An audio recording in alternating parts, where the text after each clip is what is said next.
Seja muito bem-vindo, seja muito bem-vinda ao podcast da reunião de estudos do Evangelho do Grupo Espírita Irmão Áureo. Dentro do nosso objetivo de estudar o Evangelho à luz da doutrina espírita, utilizamos várias obras, das obras básicas às subsidiárias. Atualmente, estamos seguindo o livro Ceifa de Luz, de Emmanuel, psicografia de Francisco Cândido Xavier. Hoje, abordaremos o capítulo 5, a lição da espada. Quem preparou o estudo para nós foi a Dorcas, essa querida amiga, e ela faz várias colocações e provocações, eu adoro isso. Daqui a pouquinho a gente vai ouvir juntos, tá? Alguns lembretes. A gente sempre busca fazer uma pesquisa bibliográfica para te oferecer condições de aprofundar o estudo, de ler mais sobre o tema, e sempre colocamos a bibliografia complementar e oferecendo a você essa oportunidade. Tem sempre os links para que você possa consultar, ficar mais fácil. Enfim, nosso primeiro convite, para que você estude conosco, aprofunde o tema, está aí na descrição do áudio ou do vídeo, tá? Fique à vontade. Também lembramos que a gente tem o nosso momento complementar de reflexão sobre o tema, porque aqui, gente, o tempo é curto, A gente só dá o gostinho, o start inicial. Então a gente tem a nossa live, que acontece normalmente no mesmo dia do lançamento do podcast, num momento bastante agradável de troca de ideias, de troca de experiências, onde você pode interagir, perguntar, comentar, consultar, enfim, é um momento muito legal. Não se preocupe, fica gravado, se você não puder estar juntinho da gente no momento, Então você pode ir lá, consultar, assistir de novo, enfim. E aí a gente te convida para compartilhar, para que esse esforço possa se difundir de forma mais ampla. Lembrando sempre que no final desse nosso podcast a gente também tem o nosso momento de oração. A gente sempre coloca uma poesia. Eu gosto muito de Maria Dolores, tem uma poesia lindíssima.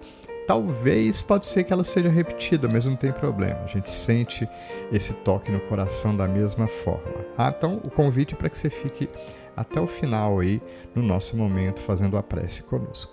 Tá bom? Já falei demais, Vamos agora dar prosseguimento com o nosso convite de sempre. Vamos ouvir?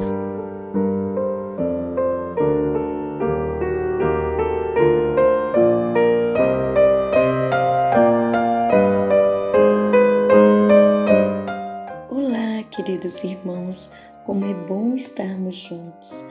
Hoje vamos estudar o capítulo 5 do livro Ceifa de Luz, a lição da espada. Este delicado capítulo nos direciona a um mergulho dentro de nós mesmos, em busca de nosso eu, nos auxiliando a entender sobre a espada simbólica do conhecimento interior que Jesus nos traz, a qual estimula a luta regeneradora do autoaperfeiçoamento.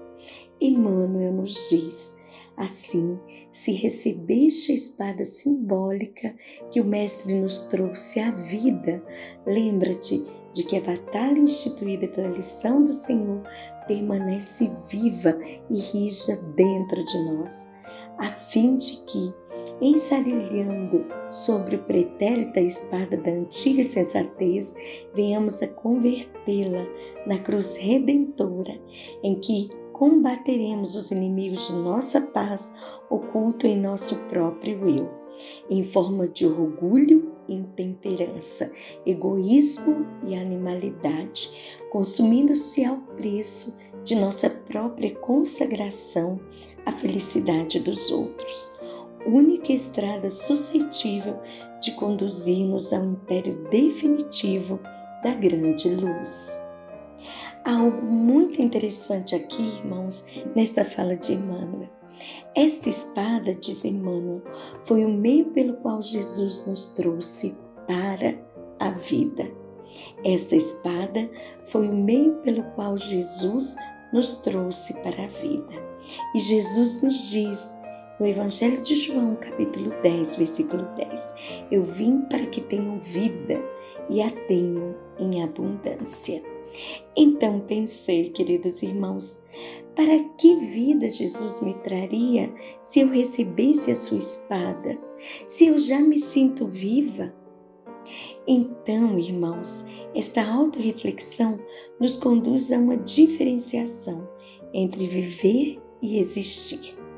Para tanto, a escritora Isadora Ferreira, no jornal digital Ibiá, nos esclarece.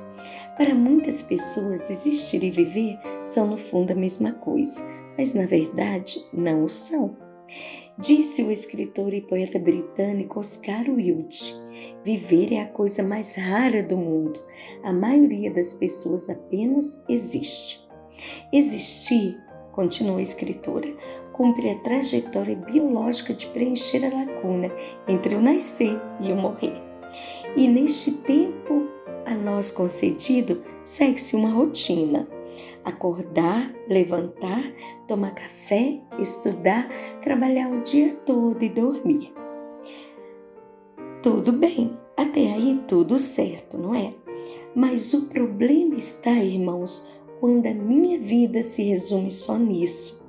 Continua a escritora. Quando nada de diferente se faz. Quando não me permite abrir ao diferente e tampouco refletir se o que está à disposição é realmente benéfico para mim. Então passam-se semanas, meses e anos e nós estamos ali, da mesma forma, apenas existindo. Irmãos, este é o estado de paz a que Jesus se refere. Não penseis que vim trazer a paz à terra. Esta paz é a ociosidade do acomodar, do somente existir. Mas, irmãos, continua a referida escritora, já viver está relacionado com a intensidade e valores que você vai abraçar para construir a tua história durante o tempo de tua vida. Tem a ver com a tua resposta para a pergunta: qual o sentido da vida? Falar em viver é falar do significado conferido ao tempo. Mas o que é, afinal, viver? Esta resposta fala sobre a vida em abundância, que não quer dizer a vida boa enquanto existimos. Não significa dinheiro, bens, conquistas, conforto, o mesmo status social. Ter vida abundante é desfrutar, diz a escritora, da comunhão com Deus através da obra redentora de Cristo. Então, irmãos, nosso bondoso amigo Jesus nos conduz à vida de comunhão com Deus, que nos faz entrar dentro de nós mesmos e compreendermos que a nossa luta não é contra o outro, o qual consideramos por vezes inimigo, mas é conosco mesmos. Jesus nos chama a iniciar a batalha dentro de nós mesmos, a nos vermos como realmente somos. Por isso, Emmanuel, neste capítulo, nos diz: com Jesus, no entanto, a espada é diferente. Essa espada que Jesus está a nos oferecer trata-se da espada simbólica do autoconhecimento que conduzirá o nosso espírito à perfeição relativa. A espada do Mestre, irmãos, nos traz uma poderosa lição, através deste capítulo 5. Emmanuel nos diz: o mundo, até a época do Cristo, legalizava a prepotência do ódio e da ignorância, mantendo-lhe a terrível dominação, através da espada mortífera da guerra e do cativeiro, em sanguinolentas devastações. Então perguntei: quero levar dor ou amor ao meu próximo? E encontrei a resposta: eu levarei o que trago dentro de mim. Isto, irmãos, me levou a pensar que eu interpreto os ensinamentos do Mestre como eu lido comigo mesmo. Eu interpreto os ensinamentos do Mestre como eu lido comigo mesmo. Inicialmente, Emmanuel nos conduz a refletir como estamos entendendo os ensinamentos do Cristo. Essa espada mortífera a que Emmanuel se refere era amplamente usada como arma ofensiva e são de longe a arma mais mencionada na Bíblia. Segundo o livro de Êxodo, capítulo 32, versículo 27, as espadas eram carregadas dentro de um cinto ou em uma bainha suspensa por um cinto no lado oposto à mão dominante e eram usadas frequentemente para esfaquear o possivelmente inimigo. E lembremos-nos que Jesus falava para um povo politicamente subjugado que entendia como os soldados romanos usavam a espada. Por isso, Emmanuel se refere à época de Cristo. Mas essa espada mortífera de guerra e do cativeiro era usada somente sobre a prepotência do ódio e da ignorância. Irmãos, a nossa ignorância de aprendizes nos faz interpretar que a espada que Jesus se refere pode ser usada para ferir, magoar, dominar em nome do próprio Cristo, primeiro a mim mesmo e consequentemente ao meu próximo. Pois diz Emmanuel, e muitos aprendizes prevalecem-se da feição literal de sua palavra, para entender a sombra e a perturbação. E ainda, segundo Emmanuel, também na família, valendo-lhe do conceito, companheiros inúmeros consagraram-se ao zedume do lar, conturbando os próprios familiares, em razão de lhes imporem modos de crer e pontos de vista, vergastando-lhes o entendimento ao invés de ajudá-los na plantação da fé viva. Irmãos, a espada que tivermos usando para lidar com nossas dificuldades íntimas será a mesma que usaremos para lidar com as dificuldades de nosso próximo.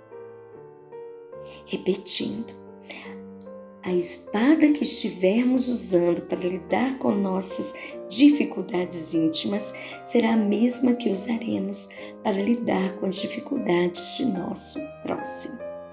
Então, irmãos, tornemo-nos a nos questionar. Quero levar dor ou amor ao meu próximo? E respondemos, eu levarei o que trago dentro de mim.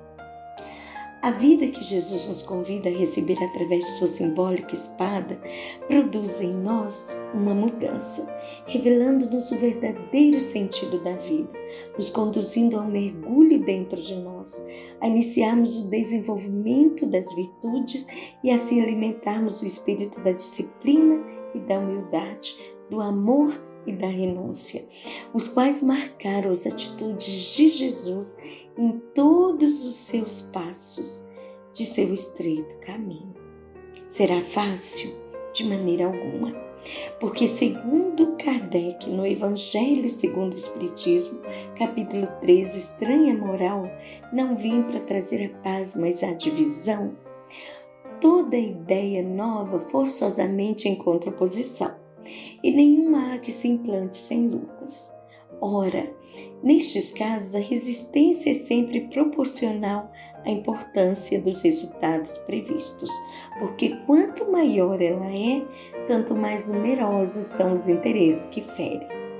Jesus vinha proclamar uma doutrina que solaparia pela base os abusos de que viviam os fariseus, os escribas e os saduceus do seu tempo. Imolaram-no, portanto, certos de que, matando o homem, matariam a ideia. Esta, porém, sobreviveu, porque era verdadeira. Engrandeceu-se porque correspondia aos desígnios de Deus, e, nascida num pequeno e obscuro burgo da Judéia, foi plantar o seu estandarte na capital mesma do mundo pagão, à face de seus mais escarniçados inimigos, daqueles que mais porfiavam em combatê-la, porque subvertia crenças seculares a que eles se propagavam, se apegavam muito mais por interesse do que por convicção. Os fariseus, escribas e sacerdotes de seu tempo, lutas das mais terríveis esperavam aí os seus apóstolos. Foram inumeráveis as vítimas, A ideia, no entanto, avolumou-se sempre e triunfou, porque como verdade levava as que as precederam, porque como verdade levava as que a precederam. Queridos irmãos, que nosso bondoso Jesus nos abençoe nesta íntima batalha, hoje e sempre. Iniciamos o nosso momento de oração com a poesia Norma da Vida, de Maria Dolores. Sinto-te o coração dorido em prece e perguntas em pranto, alma querida e boa. Como guardar a fé sem que a prova nos doa nos recessos do ser? Uma norma de paz haverá sobre a terra que consiga sanar as chagas da alma triste? Sem pretensão, respondo que ela existe. Trabalhar e esquecer. A própria natureza é um livro aberto. Recorda o tronco antigo e a tempestade. Desçam raios do céu, a nuvem brade sobre a crise da noite a estremecer. Ei-lo, porém, ereto e firme, aguentando a tormenta. Quebra-se quase toda a ramaria. Ele guarda, no entanto, as instruções da vida. Trabalhar e esquecer. Vejo a terra humilhada na lavoura, ferida e massacrada ao peso do trator e entre golpes de enxada. Tem nos vulcões rugindo o seu bravo gemer. Mas, mesmo assim, produz o pão do mundo. Injuriada e revolvida, atende à ordenação que recebe da vida. Trabalhar e esquecer. O fio d'água que nasceu na serra, pouco a pouco se fez amplo regato, percorrendo quilômetros de mato, a correr e a correr. Descedentando pombos e serpentes, sofre a baba do lobo que o domina e segue para o mar, ante a norma divina. Trabalhar e esquecer. Assim também, alma querida e boa, se carregas contigo farpas de amargura, desencanto, tristeza, desventura. Chora, mas faze o bem, nosso alto dever. Quanto às pedras e empeços do caminho, desengano e aflição, mágoa e mudança, ouvida e segue as vozes da esperança. Trabalhar e esquecer. Mestre e amigo Jesus, o nosso coração se rejubila ante os bálsamos do Evangelho, que nos acalma as dores, com o abraço generoso, mestre amigo, do teu amor, e as bênçãos de luz e paz de nosso Pai do céu, que tu nos ensinaste a amar, Jesus. E que diante dessas vibrações profundas, de ânimo acalmado, de coração refeito, ajuda-nos, mestre amigo, a buscar verdadeiramente no íntimo do nosso ser a força que todos nós temos, a força da vida que se renova, a força do amor divino nos impulsionando adiante.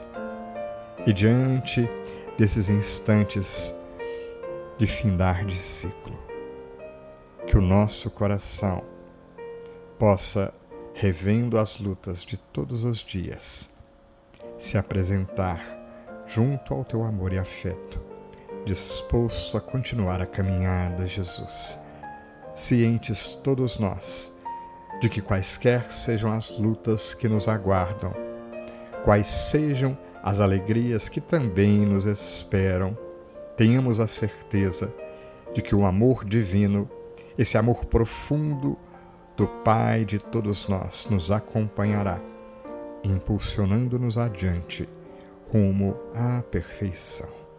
Que a tua luz, que as bênçãos dos teus emissários divinos estejam próximos aos nossos corações e que, fazendo da nossa parte, nos coloquemos à disposição, sintonizados com o bem, para que sintamos verdadeiramente todo o amor que nos envolve. Graças te damos, Jesus, graças damos ao nosso Pai do céu. Que assim seja.